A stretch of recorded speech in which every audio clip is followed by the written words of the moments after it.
So hello friends, welcome back to my channel. সবাই কেমন আছে? আশা করছি সবাই খুব খুব খুব ভালো আছে। আর দেখতেই পাচ্ছ যে আমার পিছনে কি আছে। আর হয়তো ভাবছো যে এখান থেকে কেন ভিডিওর ইন্ট্রো দিচ্ছি বা এখান থেকে কেন ভিডিও স্টার্ট করছি। তার একটাই কারণ, ওই দেখো নিচে ঠিক ওই জায়গাটাতে, মানে কি দেখাচ্ছি, এই জায়গাটাতে আমার গোপু সোনা বসে আছে। তো ওটা আমার না অনেক ছোটোবেলার একটা, মানে অনেক ছোটোবেলায় আমি একটা মেলায় গিয়েছিলাম, ওখান থেকে কিনেছি প্রায় মিনিমাম 10-15 বছর আগে। তো ওটারই খুব খারাপ অবস্থা হয়ে গেছিলো। তো সেটাকেই আমি ভালোভাবে একটুখানি ঠিকঠাক করেছি, সেটাই তোমাদের সাথে আজকে শেয়ার করবো। আর এটা হচ্ছে আমাদের মন্দির। কেমন লাগছে অবশ্যই জানিও। সো চলো তোমাদের সাথে শেয়ার করি যে কি কি করেছি।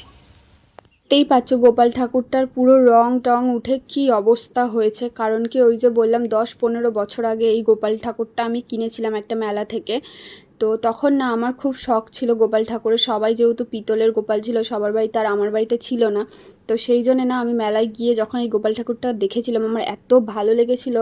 তো যাই হোক, এখন তো অনেক বছর হয়ে গেছে, হয়ে যাওয়ার পরে এরকম অবস্থা। প্রথমেই কিন্তু দেখতে পাচ্ছ আমি ফেব্রিক হোয়াইট কালার দিয়ে ভালোভাবে কালারটা করে নিয়েছি। তারপর এরকম একটা স্কাই কালার দিয়ে আবারও ভালোভাবে পুরোটা কোট করে নেব। হোয়াইটটা শুকানোর পরে, শুকিয়ে যাওয়ার পরে আমার কাছে যেহেতু ব্ল্যাক কালারটা ছিল না, সেই জন্য কিন্তু ওই যে আমাদের কাছে যে লাইনারগুলো থাকে না, মানে পেন্সিল লাইনার যেগুলো, তো সেটা দিয়েই কিন্তু আমি চুলটা ভালোভাবে করে নিয়েছি। নেওয়ার পরে আমি করে এসেছি চোখ করতে।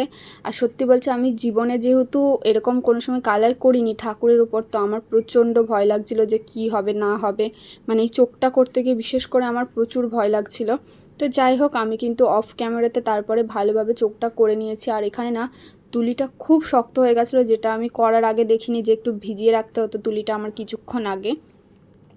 সত্যি বলতে ক্যামেরা ধরার মতো কেউ ছিল না বলে কিন্তু আমার পুরো কাজটাই অফ ক্যামেরায় করতে হয়েছে। তার জন্য দেখতেই পাচ্ছ যে আমি কিন্তু পুরো চোখ এবং মুখটা করে ফেলেছি, লাড্ডুর কালারটাও করে দিয়েছি এবং পায়ে আলতাও পরিয়ে দিয়েছি। দেওয়ার পরে আমার কাছে যেহেতু গোল্ডেন কালারের ফেব্রিকটা আবার ছিল না, সেটা কিন্তু আমার অনেকটা টাইম লেগে গেছে। তারপরে কিন্তু আমি গোল্ডেন কালারের ফেব্রিকটা কিনে আনার পরে, তুলিও আমার কাছে তেমন একটা ছিল না যেহেতু আমি কাজ টাজ করি না। তো আমি কটন বাডের সাহায্যে আর কি এই গোল্ডেন কালারটা লাগিয়েছি, দেখলেই বুঝতে পারবে যে ভালোভাবে করা হয়নি আর কি। তো সব কিছু করে নেওয়ার পরে এটাই হচ্ছে আমার ফাইনাল লুক। কেমন লাগছে অবশ্যই কিন্তু জানিও আমার গপুকে।